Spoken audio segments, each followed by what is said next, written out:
Bueno, ¿qué tal? Esta es una nueva entrega de Pensándonos en nosotros mismos. Hoy estamos con Javier Garín. Javier se dedica y se ocupa del tema de derechos humanos. Ha publicado una obra sobre un manual sobre derechos humanos de que hemos dado cuenta en este canal comunitario. Y hoy, Javier, te llamamos para conversar de un tema puntual que tiene que ver con que un argentino ha sido designado papa. Y esto generó una serie de opiniones, controversias. Bueno, la idea es, estamos entrevistando a distintas personalidades para que opinen al respecto y que nos digas primero qué pensás de esta designación y luego que entremos a analizar las polémicas, qué visión tenés sobre esto. Bueno, en cuanto a la designación me parece positiva. En primer lugar porque venimos de una iglesia cuyos anteriores papas fueron ultraconservadores, tanto en el caso de Juan Pablo II como el del Papa saliente, y que llevaron a la iglesia realmente a una posición de un conservadurismo militante que la ha llevado al aislamiento. Entonces, la presencia de un nuevo papa, que es argentino, que viene de América del Sur, que además es jesuita, que además tiene una posición de mayor permeabilidad con el problema de la pobreza, una visión distinta, más evangélica, digamos, de la función de la iglesia, más pastoral, y no tan teológica y cerrada, creo que es importante y que va a significar, sobre todo, que ha tenido una serie de gestos y de actitudes que preanuncian una serie de cambios. Habrá que ver, habrá que darle tiempo, obviamente, ¿no? Creo que ya el primer gran gesto, el más importante, fue la elección del nombre y el tributo a San Francisco de Asís, que es claramente una figura simbólica dentro de la historia de la Iglesia, un hombre, un santo de los pobres, un santo que recuperó de alguna manera el mensaje de Jesús, y esto tiene una carga simbólica muy importante, ¿no? Y vos sabés que en algún momento, lo he dicho, y bueno, yo hablo de jerarquía, separo iglesia como pueblo de Dios de jerarquía, que es la conducción de ese pueblo de Dios, los pastores, como suele decirse. La jerarquía eclesiástica, cuando yo dije dentro de la jerarquía eclesiástica hubo necesidad de crear un ámbito de opción por los pobres, a mí me hacía parecer que en realidad la jerarquía había optado por los ricos. Es decir, porque era contraevangélico esto, ¿no? Es decir, digamos, si la opción preferencial por los pobres es parte del evangelio, sonaba raro que tuviera una corriente interna apenas que transitara ese camino. Por eso, bueno, comparto que en cuanto a la simbología inicial y la expectativa, el hecho de hablar de una iglesia pobre y para los pobres es un mensaje que generó por lo menos un cimbronazo en muchos sectores, en los que a priorísticamente creían que tenían una figura para confrontar partidariamente a nivel local, y entre quienes no se esperaban un tipo de definición así.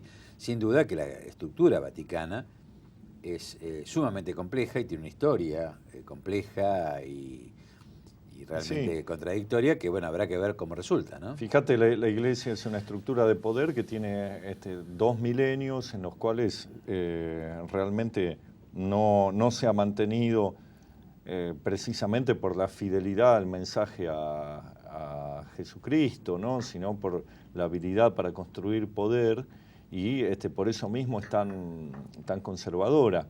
Pero creo que de continuar por ese camino se va a quedar vacía de contenido, que por eso es tan necesario, aparecía como tan necesario que hubiera un cambio, y creo que este Papa lo representa. Y en cuanto a las especulaciones de tipo político, partidario, de las internas en Argentina, me parece que son son muy de mucha mezquindad. Me parece que hay que trascender esa idea o ese pensamiento. Creo que realmente también a veces nos atenemos a las imágenes que se crean sobre ciertos personajes. En el caso de Bergoglio se lo presentó durante muchos años como un referente de la oposición al kirchnerismo, y él en algunas actitudes es posible que haya contribuido o haya fomentado esa visión, pero también hubo toda una faz de la actividad pastoral de Bergoglio que parece que recién ahora sale a la luz, que tiene que ver con el trabajo en las villas, la preocupación por la pobreza, y esto marca una diferencia sobre cómo percibir la tarea y la función de la Iglesia en la sociedad. Yo entiendo que hay que ser respetuoso, hay que tener, hay que darle un tiempo a ver qué es lo que va a ser realmente el nuevo Papa. Creo que hay motivos esperanzadores, creo que se ha hecho realmente toda una polémica, como vos bien dijiste, alrededor del papel personal de Bergoglio en relación al tema de la dictadura militar argentina, que a mi modo de ver es injustificado. Yo he leído los distintos artículos, las cosas que ha publicado Horacio Berbisky, que es un periodista muy, muy respetable, pero creo que no... como abogado, yo tengo que tomar las cosas, este tipo de acusaciones desde con una mayor seriedad. Acá no podemos hablar de indicios o de sospechas. Cuando se acusa a alguien de haber entregado personas a la represión ilegal, tiene que haber prueba.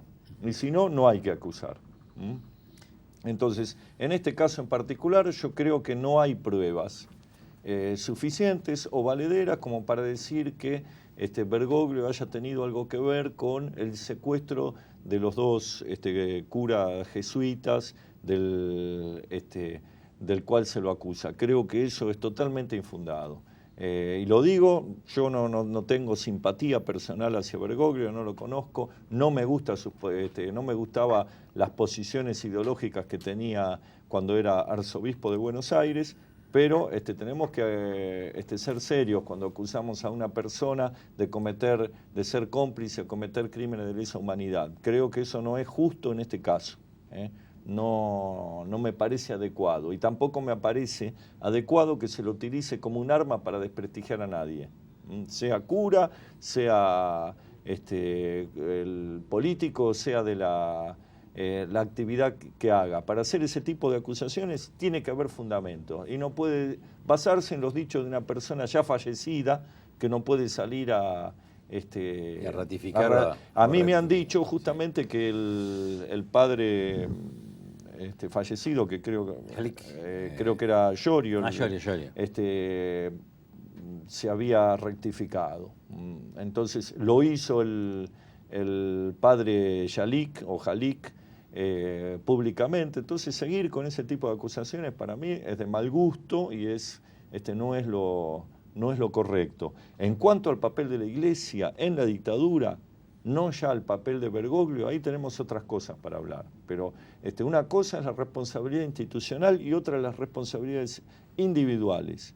Como responsabilidad institucional, la Iglesia argentina, sobre todo su jerarquía, tuvo estrecha complicidad con la dictadura, y eso hay que decirlo con todas las letras, porque efectivamente hubo acá prelados que de las altas jerarquías que callaron, que fueron cómplices, y hubo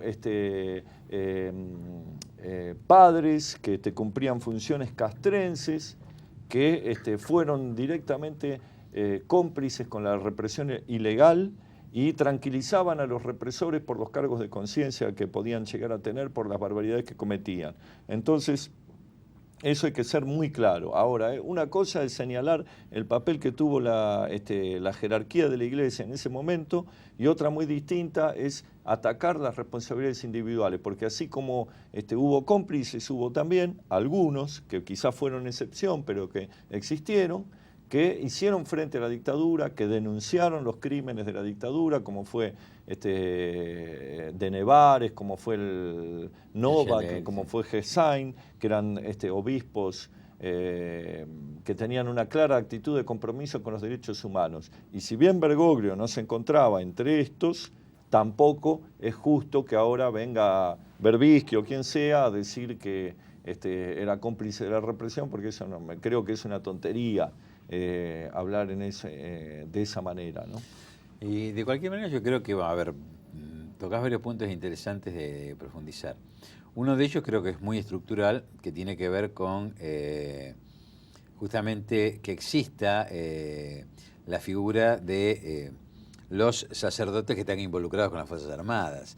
Los capellanes que están involucrados con las Fuerzas Armadas es una contradicción en sí misma, digamos. Yo recuerdo un tío mío que decía, ¿cómo podemos bendecir las armas que van a matar gente? ¿No? Digo, estas son cuestiones que creo que son contradictorias con la propia esencia del mensaje de amor, digamos, ¿no? Claro, no, solamente, digamos, la guerra tiene una justificación, como decía Juan Bautista Alberdi, cuando es una guerra de liberación. Por eso los curas que formaban parte de los ejércitos patriotas que luchaban por la liberación del colonialismo, podían ser curas militares sin contradicción, pero después, la verdad, nuestras Fuerzas Armadas, con el paso de las décadas, se convirtieron en fuerzas opresoras de su propio pueblo y realmente en ese caso entiendo que era contradictorio, es contradictorio que la Iglesia parezca cercana a unas fuerzas que tenían como su finalidad y su razón de ser reprimir al pueblo. Estamos en la antítesis de lo que Jesús predicaba, que era justamente, no era simplemente la opción por los pobres. Yo creo que el mensaje de Jesús era más claro y más directo, era la reivindicación de los pobres y la condenación de los ricos. Esto es algo que la Iglesia de alguna manera ha tratado de diluir, pero que surge claramente de los propios evangelios, donde Jesús no solo establece que el que es pobre va a entrar al reino de los cielos, sino que el rico va a ser condenado por el hecho de ser rico.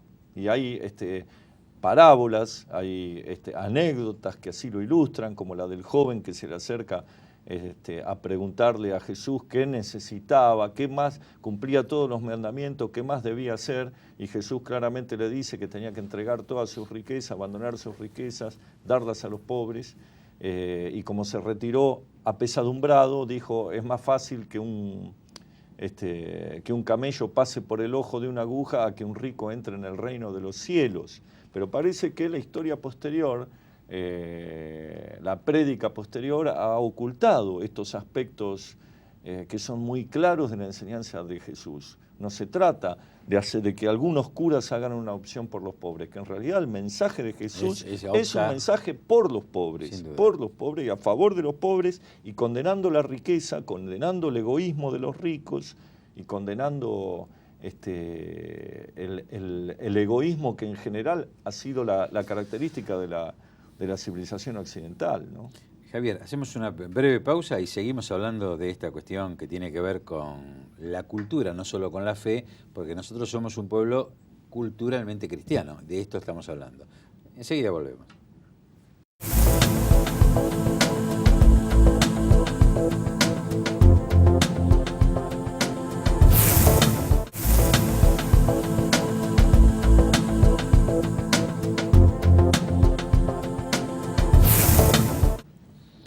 Javier, estamos hablando claramente de una iglesia de los pobres y de una opción preferencial, como dice Jesús, por los pobres. Y hay un tema muy interesante, un par de temas. Uno de ellos tiene que ver con lo que Rodolfo Kusch define como la pobreza, ¿no? Es decir, y toma la pobreza como la caída, no solo como la carencia de bienes. Y es la caída en este mundo material que desarmoniza al hombre. Y de esto se trata, ¿no? Es decir, vivimos en una sociedad de mercado y hubo un cristianismo, porque yo creo que hay cierto prejuicio también, creer que el mundo empezó en el siglo XIX con las ideologías dominantes impuestas por el imperio inicialmente eurocéntrico, que es el liberalismo y el marxismo. Entonces, como que atrás de esa historia no hubo nada. Sin embargo, hubo una primera iglesia, de los 500 primeros años de la iglesia, que fue una iglesia de los carismas. Fue una iglesia donde el cristiano como tal, esto que vos decías recién, ¿no? Cumplía el mandato evangélico, se desapoderaba de lo que tenía, pero para compartirlo.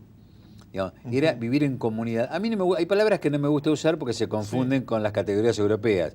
Era un socialismo, no me gusta llamarlo socialismo, yo lo llamo fraternidad, simplemente para que no se confunda con las deformaciones del eurocentrismo, ¿no? Pero esto existió y luego, obviamente, si bien hubo idas y venidas, hubo una enorme deformación en estas convicciones, ¿no? Claro, pero las primeras comunidades cristianas eran comunidades de bienes, no solo de compartir la misa. Eran comunidades de bienes que está relatado en los Hechos de los Apóstoles, cómo vivían los primeros cristianos. Está en cualquiera lo puede leer, lo que pasa que evidentemente hay cosas que no se quieren leer. Es más, en cierta ocasión, uno de los aspirantes a ingresar a una de estas comunidades cristianas de tipo comunista, ¿no? Porque compartían todos los bienes, vendió sus cosas. La palabra compañero viene a compartir el pan. Claro. Vendió todos sus bienes y defraudó del precio porque se reservó una parte y no la entregó a la comunidad cristiana. Y acto seguido, lo cuenta en los Hechos de los Apóstoles, le sobreviene una muerte rápida y milagrosa, cae muerto en medio de la congregación, castigado por no haber entregado todos sus bienes a la comunidad de fieles. Entonces yo lo que quiero señalar, a mí a veces me molesta cierto anticlericalismo necio que veo en sectores de la izquierda, que obviamente uno tiene muchos reparos que poner a la Iglesia y a lo que esta institución representa y al papel que ha jugado traicionando la doctrina de Jesús. Pero también tenemos que entender que cuando aparece históricamente el anticlericalismo en el mundo, no es solo por los aspectos negativos que tenía la Iglesia, no solo por el oscurantismo, para combatir el oscurantismo, la falta de libertad de pensamiento, la Inquisición, todo eso era parte de lo que había que combatir. Pero fundamentalmente el anticlericalismo fue fomentado por la burguesía en su lucha contra la sociedad feudal y, entre otras cosas, contra las limitaciones que la Iglesia ponía a los movimientos económicos. En el momento en que empieza a surgir el capitalismo en Europa, la Iglesia se convierte en un escollo porque la Iglesia condenaba la usura, condenaba el préstamo con interés, condenaba la acumulación de riquezas. Entonces estas eran doctrinas que venían de la Edad Media y el verdadero motivo por el cual la burguesía se enfrenta con la Iglesia no es porque le molestaba que no hubiera libertad de pensamiento, sino porque le molestaba no poder hacer lo que quisiera con sus crecientes capitales. Entonces, cuando uno asume una posición anticlerical sin comprender el origen de ese anticlericalismo, termina haciéndole el juego a este modelo que hoy tenemos, que es el sistema capitalista mundial, y en donde realmente creo que la Iglesia, si jugara el papel que tiene que jugar, podría servir para ofrecer una alternativa, como de alguna vez lo plantearon algunos de los papas más ilustrados, que mayor preocupación tuvieron por lo social, como lo planteó la encíclica Rerum Novarum en 1890, a fines del siglo XIX, y bueno, después como alguna vez lo planteó Juan XXIII. El Concilio Vaticano II. Entonces creo que existe una visión de un social cristianismo que no es diferente al socialismo laico, digamos, al socialismo ateo, en cuanto a la concepción de una sociedad erigida sobre bases que no sean el exclusivo el ejercicio del derecho de propiedad y del egoísmo. Entonces... Mira, la diferencia me parece a mí que puede haber es que en ambos se comparte, pero en uno se parte de la persuasión a partir del amor al otro y la fraternidad. No se impone. Digamos, el convencimiento que el cristianismo lleva es esto lo debemos compartir y lo hacemos por una convicción. Y por otro lado, creo que, me viene a la mente con lo que vos decís, Javier, el tema inicial de que Jesús echando latigazos a los mercaderes del templo, mercaderes que recurrentemente vuelven al templo y se apropian del templo. Hoy estamos ante la lucha contra el Dios mercado. Claro, Yo en realidad no exactamente. me enojo con nadie en particular, creo que a veces hay reduccionismos o hay visiones que tienen que ver con circunstancias de época o convicciones personales, pero cuidado con que uno termine siéndole funcional a lo que realmente quiere combatir. En lo simbólico, la pregunta es, ¿podrá Francisco Jorge Bergoglio contra un poder que ha sido capturado en parte por los mercaderes, como por ejemplo el que capturó el Banco Vaticano? Bueno, estos son los grandes desafíos. Yo creo que ninguna persona puede resolver las cosas sola, por más influencia que tenga. Creo que parecería que el nuevo Papa tiene las intenciones de hacerlo. Vamos a ver si es posible. Pero creo que hay una importancia en lo simbólico que es mayor de la que uno normalmente le asigna. Y ese es el peso que tiene la religión.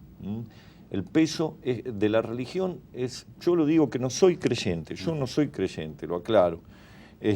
Pero creo que la religión tiene una importancia para llegar a la conciencia de las personas que ninguna ideología ha alcanzado esa eficacia.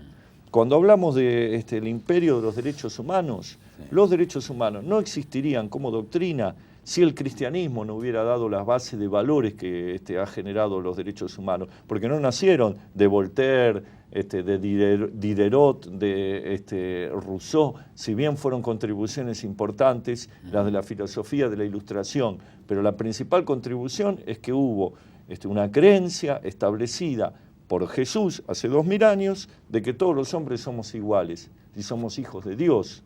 Entonces yo no creo en Dios, pero ese valor lo he recibido como parte de mi formación cristiana. Y creo que toda la civilización occidental ha recibido esa base de valores, aunque después los ha traicionado. Y lo mismo sucede con otras cuestiones u otros mensajes que puede llevar adelante la Iglesia con mucha mayor eficacia. Cuando el Papa habla de la preocupación por los pobres, esto puede llegar a tener mucho más impacto que si lo dice un partido político, una ideología, porque llega de otra manera al creyente y al no creyente también, en forma indirecta. Cuando se habla de una preocupación por la creación, cuando habla Francisco y dice manifiesta su preocupación por la falta de cuidado por la creación. Y esto es un tópico esencial de este siglo XXI, que es la destrucción del medio ambiente. Entonces, lo vemos cotidianamente. Si la Iglesia toma una actitud en la cual resalta la necesidad de proteger o de salvaguardar lo sagrado de la creación, que es muy distinta a la actitud que durante mucho tiempo tuvo la propia religión, tengamos en cuenta, una vez me decía un pastor que era ecologista al mismo tiempo, me decía, fíjate vos que el primer error ya parte de las interpretaciones que hacemos del Génesis, cuando Jehová le dice al hombre que se apropie de la tierra y que se apropie de todas las criaturas y que las someta a su dominación. Entonces, si hoy se puede transmitir un mensaje distinto desde la cabeza de la Iglesia, de preocupación por la creación, por el medio ambiente, que va a tener más eficacia que lo que puede tener el panel intergubernamental de cambio climático, que si bien logró tener mucha influencia, todavía no logró ningún cambio positivo. Al contrario, el mundo sigue cada vez más despeñado en esta locura de la superproducción y el superconsumo. Y bueno, creo que también el mensaje de Jesús nos puede transmitir otras cosas que tienen que ver con esto, ¿no? Que es un mensaje de la austeridad, del hacer hincapié en los valores espirituales y no en los valores materiales. ¿Dónde quedó todo esto? Yo cuando era chico lo recibí, parece que ahora está bastante olvidado, por lo menos en el mundo adulto, porque yo veo a mucha juventud que está recuperando mal contrariamente a lo que habitualmente pensamos, no son los jóvenes los que tienen el más feroz consumismo. Yo veo más consumismo en la gente grande, y los jóvenes todavía tienen la posibilidad de ver otra cosa, de llevar adelante otra opción. Bueno, mirá, si lo que decís es altamente esperanzador desde una racionalidad. A su vez agrego que ojalá o Dios quiera que no solamente el mensaje sea ese, que no tengo pocas dudas que va a ser ese, creo que va a ser justamente en esa línea, sino que además se pueda cambiar de la estructura de conducción, de la jerarquía de las principales organizaciones espirituales del mundo, como es la Iglesia Católica Romana, que se pueda cambiar la ejemplaridad de la propia jerarquía. Digo, ya en lo simbólico me pareció muy fuerte una foto que vi circulando por los diarios, donde estaba Benedicto en el tradicional sillón de oro del Papa con todo su boato, y al lado otra foto de Francisco, que hizo cambiar el sillón por uno de una cuerina blanca, más recatado. Yo te pregunto, la propia comunidad cristiana, católica de todo el mundo, ¿no le ha reclamado siempre a la Iglesia que se aparte de esas cosas? Sin duda. Siempre se lo ha reclamado. ¿Por qué ningún papa lo pudo hacer hasta ahora? ¿Por qué recién lo puede hacer Francisco? Porque eso habla también de la debilidad que tiene la curia en este momento. Incluso muchas de las críticas que desde los sectores más conservadores le hacen a Francisco, diciendo que esa ostentación es demagógica, de austeridad es demagógica, y que en realidad tendría que mantener la jerarquía, que ya salieron algunas voces a hablar en contra. Y en realidad eso va en contra del sentir de los millones de creyentes que querrían un papa que realmente sea un papa austero, pobre y que dé el ejemplo. Y creo que lo va a lograr, justamente, por lo menos va a empezar en la dirección, que ya empezó en la dirección correcta, porque hay una debilidad de la curia después de estas décadas de dominio de los sectores más ultraconservadores, ¿no? Javier, la verdad que debo agradecerte en nombre de Comarca Sí, el mío propio. Yo sí soy creyente, pero realmente tu aporte, y aparte me gusta que hayas dicho desde dónde lo decís, desde un no creyente, acredita una ausencia de prejuicios y un tema que lo estás sintiendo y que lo estás pensando profundamente. Todos podemos acertar o equivocarnos, pero realmente es un aporte sustantivo, bueno, para que, como siempre ocurre en este programa, nos pensemos, ¿no? Mira, una vez un pastor en el sur, cuando fui a dar una charla de derechos humanos, me dijo: vos no sos creyente, pero tus ideas se acercan bastante a lo que pensamos los que somos creyentes. Y yo creo que en realidad lo que importa no es si uno cree o no en Dios, sino si realmente cree o no en aquello que Jesús daba como el primer y más importante mandamiento, que es el amor al prójimo, ¿no?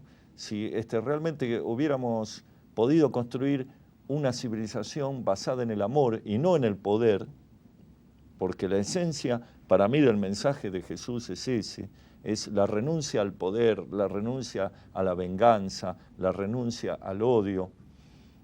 Si hubiéramos podido construir una sociedad así, basada en el amor, seguramente muchos de los males del mundo no existirían. El problema que ha tenido la civilización occidental es que dice ser cristiana, pero en realidad ha traicionado y ha hecho todo lo contrario de lo que Jesús nos enseñó. Entonces quizá ahora tengamos la posibilidad de ir recuperando algunas de estas cosas gracias al nuevo Papa. Esperemos que sea así. Bueno, muchas gracias y bueno, tu aporte muy bienvenido. Gracias. Bueno, muchísimas gracias.